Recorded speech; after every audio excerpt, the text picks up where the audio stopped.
स्वागत है आप सभी का हमारे इस नए वीडियो में जो है हर्बर्ट साइमन का दूसरा वीडियो। आज हम कुछ शब्दों को डिस्कस करेंगे जो हर्बर्ट साइमन ने अपने निर्णयन प्रक्रिया मॉडल में दिए हैं। थोड़े से क्लिष्ट शब्द हैं पर उनको बहुत ही सिंपल भाषा में याद रखना है हमको। पहला शब्द है तार्किकता, अंग्रेजी में कहते हैं रैशनैलिटी। रैशनैलिटी की परिभाषा जो साइमन ने दी है वो है कि मूल्य व्यवस्था की शब्दावली में इसे यानी तार्किकता को प्राथमिकतापूर्ण या वरीयतापूर्ण वैकल्पिक व्यवहार के संदर्भ के चुनाव के संदर्भ में लिया गया है। यानी सिंपल बात वही है कि बहुत सारे निर्णयनकर्ता के सामने विकल्प उपलब्ध होते हैं। हमने कल देखा था उसमें कि जो डेवलपमेंट की क्रिया थी यानी अभिकल्पन क्रिया, डिजाइनिंग प्रोसेस, उसमें बहुत सारे विकल्पों का वो विकास करता है। तो बहुत सारे विकल्पों में से उस विकल्प का चुनाव करना जो उस परिस्थिति या उस समस्या के हिसाब से सबसे प्राथमिकतापूर्ण या वरीयतापूर्ण हो। आगे लिखा है फिर कि जिसके परिणामों का मूल्यांकन किया जा सके, यानी आपने जिस व्यवहार का चुनाव किया है अर्थात जो आपने निर्णय लिया है या जिस विकल्प का चुनाव किया है उसका मूल्यांकन किया जा सके, उसके परिणाम अच्छे निकले या बुरे। उसके बाद है एक निर्णय, फिर आगे थोड़ा बढ़िया दिया है कि एक निर्णय कब तार्किक माना जाएगा, यानी तार्किकता एक निर्णय में कब होगी, जब वो अपने लक्ष्य, जिसे साइमन ने साध्य कहा है, साधन साध्य विचारधारा का हम लोग अभी लेंगे लास्ट वाला पॉइंट, साधन साध्य। साध्य का अर्थ सिंपल सा ये याद रखना है, लक्ष्य। यानी लक्ष्य है कि एक समस्या आपके सामने आई है, आपने निर्णय लिया है, यानी वो हो गया आपका निर्णय साधन, और जो समस्या है उसका समाधान करना कहलाता है आपका लक्ष्य या साध्य। तो लक्ष्य या साध्य के लिए ऐसे साधनों का चयन करें जो अनुकूलतम हो। मैं बार बार इस शब्द का उपयोग कर रहा हूं, अनुकूलतम, ऑप्टिमम, अंग्रेजी में ऑप्टिमम कहते हैं, और ये अर्थशास्त्र से लिया गया शब्द है। सिंपल सी दो चीजें हैं कि परिणाम अधिक से अधिक निकलने चाहिए, परिणाम मैक्सिमम निकले उसके, और जो कॉस्ट या खर्चा या लागत आए वो मिनिमम हो। ऐसा यदि आप डिसीजन लेते हैं, ऐसा यदि आप साधन का चयन करते हैं तो उस साधन को कहेंगे अनुकूलतम, ऑप्टिमम। तो अनुकूलतम साधनों का यदि चयन करता है कोई निर्णय, किसके लिए, अपने साध्य या लक्ष्य की प्राप्ति के लिए, तो हम कहेंगे कि वो निर्णय पूरी तरह तार्किक है, उसमें तार्किकता है। तार्किकता के बाद साइमन ने एक और शब्द का इस्तेमाल किया, पूर्ण तार्किकता। अब पूर्ण तार्किकता जो है 3 विश्वासों पर आधारित है। साइमन ने जो 3 विश्वास बताए, और साइमन ने साथ भी यह भी लिखा कि यह असंभव है, यानी पूर्ण तार्किकता संभव नहीं है। क्या कारण है उसका? एकमात्र जो सबसे बड़ा कारण है वो है मूल्य, यानी प्रशासन मूल्यों से लदा हुआ है। प्रशासन में बहुत से मूल्य, वैल्यूज का सीधा अर्थ हम लेंगे भावनाएं, इमोशंस, उससे जुड़ा हुआ है प्रशासन। इसलिए प्रशासन जो है पूर्ण तार्किक निर्णय नहीं ले पाता है। फिर भी यह एक आदर्श सीमा है, तो इसका वर्णन हम लोग करेंगे। उसने कहा कि निर्णयनकर्ता को 3 चीजें चाहिए।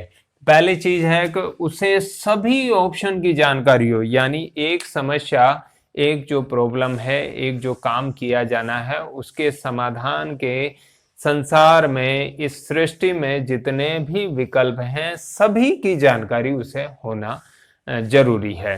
यह है पूर्ण तार्किकता। हालांकि साइमन बार बार कह रहा है कि दिस इज इम्पॉसिबल, ये संभव नहीं है प्रशासन में, फिर भी हम इसको पढ़ रहे हैं, क्योंकि हम इसे जब पढ़ेंगे तो हम ये समझ पाएंगे कि वास्तव में प्रशासन जो निर्णय लेता है वो किस प्रकार लेता है। तो सभी विकल्पों की उसको जानकारी है। फिर सभी विकल्पों के यूटिलाइजेशन क्या है, उपयोग क्या है, प्रत्येक विकल्प का परिणाम क्या निकलेगा, उससे जो समस्या है या जो काम किया जाना है वो कितना फुलफिल होगा, उसकी भी उसे जानकारी है। यानी विकल्पों की जानकारी, विकल्पों के उपयोगों की जानकारी, 2 विश्वास। और तीसरा है कि आप ये अच्छी तरह जाने कि आपके सामने 10 विकल्प है किसी समस्या के समाधान के, तो प्रत्येक विकल्प को एक रैंक देना जरूरी है। यानी ये विकल्प है जो सर्वोत्तम है, यह जो है वो थोड़ा कम है, ये थोड़ा कम है, ये थोड़ा कम है। तो वो रैंक यानी क्रमबद्ध पसंद भी निर्णयकर्ता के सामने उपलब्ध होनी चाहिए, यानी उसे जानकारी होनी चाहिए कि कौन सा विकल्प सबसे अच्छा है, कौन सा दूसरे नंबर का, कौन सा तीसरे नंबर का, कौन सा चौथे नंबर का, एक पसंद उसको देनी पड़ेगी। तो ये 3 चीजें हैं। साइमन पुनः बार बार कह रहा है दिस इज इम्पॉसिबल, ये संभव नहीं है व्यावहारिक जगत में, क्योंकि ये जो मानव है ये वास्तव में आर्थिक मानव है, और आर्थिक मानव 100% आर्थिक मानव कोई भी नहीं है, इसीलिए असंभव कहा है। तो सब विकल्प जानकारी में हो, उन विकल्पों का उपयोग उसकी जानकारी में हो, और साथ ही साथ उन विकल्पों के मध्य में एक क्रमबद्ध पसंद उसके पास होनी चाहिए। अगला पॉइंट लिया साइमन ने, सीमित तार्किकता। ये देखिए 3 शब्द में आप समझे इसको। एक तो होता है अतार्किक, यानी निर्णय में कोई भी लॉजिक नहीं है, बिल्कुल 0% रैशनल है वो। और एक होता है 100% तार्किक, 100% रैशनल, जो कि आर्थिक मानव। ये 3 काम जब वो कर लेता है, ये 3 चीजें हैं विकल्प, उपयोग और पसंद, तो वो 100% तार्किक है जो निर्णय लेगा। और एक आता है इनके बीच का निर्णय, वो है हमारा प्रशासनिक मानव मॉडल। साइमन ने उसी का वर्णन किया है। तो फिलहाल समझे कि सीमित तार्किकता क्या है, यानी आप इस 100% से यदि आप नीचे रहें तो आपकी तार्किकता सीमित है। यानी यदि आप पूर्ण तार्किक नहीं है तो या तो आप अतार्किक हैं या फिर सीमित तार्किक है। तो सीमित तार्किकता का मतलब है कुछ ऐसे गैर तार्किक तत्व होते हैं, गैर विवेकी तत्व होते हैं जो पूर्ण तार्किकता पे पहुंचने नहीं देते। साइमन यही तो कह रहा है कि असंभव क्यों है। असंभव तो है, अगले पॉइंट में बता रहा है कि यहां तक पहुंचना क्यों असंभव है। उसका कारण बता रहा है साइमन। कुछ गैर विवेकी तत्व, जैसे एक आदत, निर्णयकर्ता की आदत है कि वो ज्यादा विचार नहीं करता, थोड़ा सा देख लेता है इधर उधर, पीछे का कुछ देख लेता है फाइल में और डिसीजन ले लेता है, ये उसकी आदत है। एक है उसका ज्ञान, उसकी नॉलेज ही पूरी नहीं है, नॉलेज है पर कम है, तो इस वजह से वो पूर्ण तार्किक नहीं बन पाता है, सीमित तार्किक ही रहता है। फिर है उसका कौशल यानी स्किल, डिसीजन मेकिंग की उसकी जो स्किल है वो कम है, पूरी तरह नहीं है किसी भी कारण से, चाहे उसे प्रशिक्षण प्राप्त न हुआ हो, चाहे परिस्थितियां ऐसी हो, कुछ भी समझ लीजिए, कौशल उसका स्किल 100% नहीं है। फिर आता है मूल्य, बार बार कह रहा हूँ, मूल्य का अर्थ है वो विश्वास जिनसे वो घिरा हुआ है चारों तरफ से, चाहे सामाजिक हो, आर्थिक हो, राजनीतिक हो, किसी भी प्रकार के जो विश्वास बिलीफ्स हैं वो उसको रोकते हैं।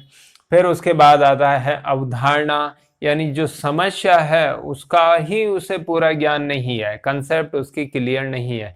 तो जब कंसेप्ट क्लियर नहीं है, समस्या क्या है ये पूरी जानकारी नहीं है, तो ऐसी दशा में जो निर्णय लेगा वो कम तार्किक ही होगा। चलिए अगला पॉइंट लेते हैं। तो इस प्रकार से ये तत्व या इनमें से कुछ या सारे ही मिलके उसे पूर्ण तार्किक बनने से रोकते हैं और वो एक सीमित तार्किक निर्णय लेता है। जो सीमित तार्किक निर्णय है यानी 100% एक्यूरेट से नीचे लिया गया जो निर्णय है, उस निर्णय को साइमन ने नाम दिया है संतृप्तकारी निर्णय। संतृप्तकारी निर्णय 2 शब्दों से बनाया है साइमन ने। एक तो होता है तुष्टि, तुष्टि का अर्थ होता है सेटिस्फाई, संतुष्ट हो जाना, और दूसरा होता है पर्याप्त, यानी बहुत ज्यादा भी नहीं और बहुत कम भी नहीं, उसे कहेंगे हम पर्याप्त, मध्य स्तर का। तो तुष्टिकरण शब्द बनाया है साइमन ने, तुष्टिकारी निर्णय या संतृप्तकारी निर्णय कि तुष्टिकरण और पर्याप्तता 2 शब्द, माफ कीजिए, तुष्टि और पर्याप्तता 2 शब्दों से मिलकर बना है तुष्टिकरण। ये क्या है तुष्टिकरण? तुष्टिकरण को आगे साइमन ने लिखा है कि कम परिपूर्ण या पर्याप्त रूप से ठीक निर्णय, यानी निर्णय 100% परिपूर्ण नहीं है, पूर्ण तार्किक मॉडल नहीं है, लेकिन कम परिपूर्ण है पर फिर भी ठीक ठाक है। अंग्रेजी में इसके लिए शब्द यूज किया है गुड इनफ, यानी ठीक ठाक निर्णय निर्णयनकर्ता लेता है। दूसरे शब्दों में साइमन कहना चाहता है कि निर्णयनकर्ता अपने व्यवहार को मैक्सिमाइज नहीं करता है। मैक्सिमाइज का अर्थ है अधिकतम, ऊंचे से ऊंचे की तरफ ले जाना। 100% पर वो नहीं पहुंचता है, बल्कि वो क्या करता है, अपने व्यवहार को सेटिस्फाई, बस संतुष्ट हो जाता है कि भाई ठीक है, ये ठीक है। आप भी अपने दैनिक जीवन में कई समस्याएं आती है तो बिल्कुल यही व्यवहार करते हो जो साइमन ने बताया है। आपको निर्णय लेना होता है, एक आपके सामने होता है कि ये सबसे अच्छा डिसीजन है, आप कई बार वो नहीं ले पाते हो और आप कहते हो कि ये ठीक है, ठीक ठाक ही चाहिए। आप बाजार में खरीदारी करने जाते हो और विक्रेता आपसे पूछता है कि कोई भी मॉडल के, जैसे मान लीजिए टेलीविजन आपको खरीदना है, कि कौन सा दूं, महंगा वाला दूं, सस्ता वाला दूं, तो आप कहते हो नहीं, ठीक ठाक दीजिए। तो ठीक ठाक निर्णय यह है, यानी सस्ता वाला अतार्किक भी नहीं, 100% के खराब हो जाए आप लाओ और 2 दिन में खराब हो जाए आपका टेलीविजन, वो भी नहीं। और ऐसा भी नहीं कि बहुत सारे पैसे लगे, बहुत अच्छी क्वालिटी भी है, वो भी आप नहीं खरीदना चाहते, आप मध्य स्तर पर रहना चाहते हैं। इसी को कहा है सेटिस्फाई होना। ठीक है, अगला पॉइंट लीजिए, ह्यूरिस्टिक रणनीति। ये एक बड़ा महत्वपूर्ण पॉइंट है। ह्यूरिस्टिक रणनीति में जब निर्णयनकर्ता निर्णय करना शुरू करता है, यानी उस प्रक्रिया को फॉलो करता है जो साइमन ने बताई है, तो वो एक चीज बड़ी महत्वपूर्ण कल्पना कर लेता है। वो वास्तविक जो जगत है उसको जीरो मान लेता है, शून्य मान लेता है, खाली मान लेता है।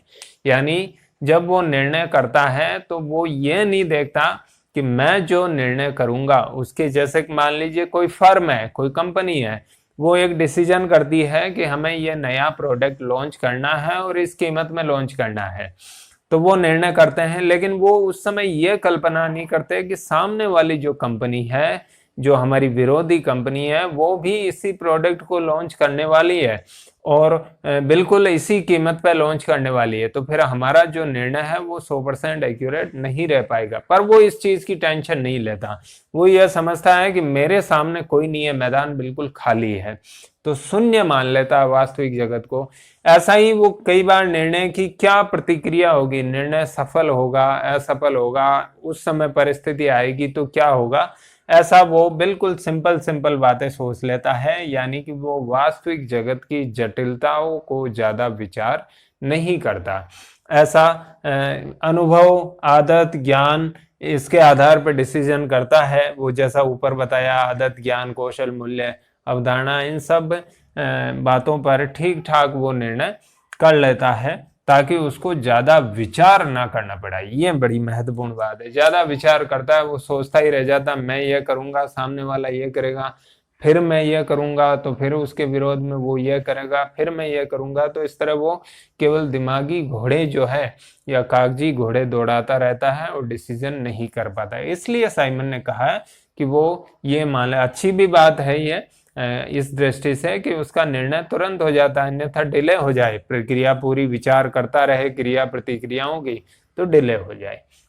आगे आया एक शब्द और, व्यवहारवाद। साइमन और चेस्टर आई बर्नार्ड 2 थिंकर है हमारे सिलेबस में, दोनों व्यवहारवादी है। व्यवहारवाद का सिंपल अर्थ समझे अभी तो आप, कि संगठन में व्यक्ति अपना काम कैसे करता है उसकी स्टडी करना। यानी संगठन में काम करता है, अभी हमने देखा कि निर्णयन प्रक्रिया या निर्णय क्या है कि कार्रवाई से पूर्व की चयन क्रिया, यानी आप काम तो कर रहे हो वो आपका वास्तविक व्यवहार है, कुछ भी आप कार्य कर रहे हो संगठन में वो वास्तविक व्यवहार है, लेकिन आप ये करने का आपने निर्णय कैसे किया उसको कहते हैं निर्णयन प्रक्रिया। तो संगठन में वास्तव में व्यवहार कैसे कर रहा है व्यक्ति, उसकी स्टडी करना कहलाता है व्यवहारवाद। तो साइमन की विचारधारा व्यवहारवाद पे आधारित है। उसके बाद एक लास्ट इस वीडियो का जो है पॉइंट लेते हैं, वो है साधन साध्य विचारधारा। बार बार साइमन ने इसको अपनी पुस्तक में यूज किया है।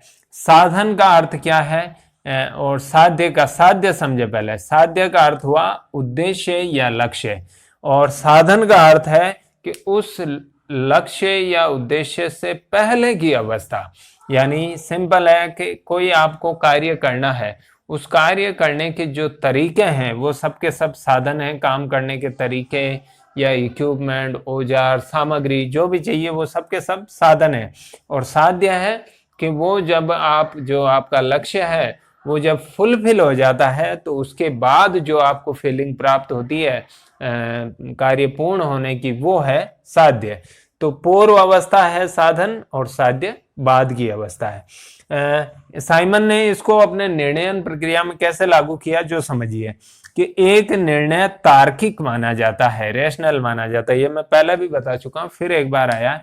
तब तार्किक माना जाता है जब वो अनुकूलतम साधनों का चयन करे अपने साध्य की प्राप्ति के लिए। ये रैशनैलिटी की जो परिभाषा है वही साधन साध्य में डाली है कि अपने साध्य की प्राप्ति के लिए अनुकूलतम का भी अर्थ बताया, एक बार पुनः देखें। ऑप्टिमम यह है कि जिसका परिणाम अच्छा है और जिसमें खर्चा या समय साधन ये सबसे कम लगे। तो ऐसा साधन यदि आप चयन करते हैं तो आपका निर्णय तार्किक माना जाता है। तो साधन साध्य विचारधारा का प्रयोग साइमन ने किया और इस प्रकार से ये थोड़े से जो है थोड़ी सी क्लिष्ट शब्दावली आपको लग सकती है, लेकिन 2-4 बार आप इस वीडियो को देखें और इसका आप पुस्तक से या मेरे जो PDF नोट्स हैं उनसे अध्ययन करें तो निश्चित रूप से ये आपको बहुत अच्छी तरह तैयार हो जाएगी। अगले वीडियो में हम साइमन के 3 मॉडल जो हैं, जिनमें एक है सामाजिक मानव मॉडल, एक है आर्थिक मानव मॉडल और एक है प्रशासनिक मानव मॉडल, उनका अध्ययन करेंगे। आप ये चीज़ें समझ गए होंगे, कुछ कुछ उल्लेख सामाजिक मानव और आर्थिक मानव का आया है इसमें। सिंपल याद रखें, सामाजिक मानव वो है जो अतार्किक निर्णय करता है, सब कुछ मूल्य पर जो है बेस्ड होके यानी भावनाओं में बह के निर्णय करता है, 0% रैशनैलिटी जिसमें होती है। तार्किक है आर्थिक मानव, जिसका अभी मैंने बताया कि 3 विश्वास हैं जो कि असंभव, दोनों ही असंभव है प्रशासन में, पर ये दोनों चरम बिंदु है, ठीक है। तो तार्किक वो है जो 3 विश्वासों पर यानी सभी विकल्पों की उसे जानकारी प्राप्त है, सभी विकल्पों के यूज क्या है, उपयोग क्या है, उनकी जानकारी उसे प्राप्त है। और तीसरा और अंतिम है कि सभी विकल्पों के बीच में एक क्रमबद्ध पसंद उसके सामने है। तो आगे के वीडियो में हम इसे डिस्कस करेंगे। तब तक के लिए धन्यवाद।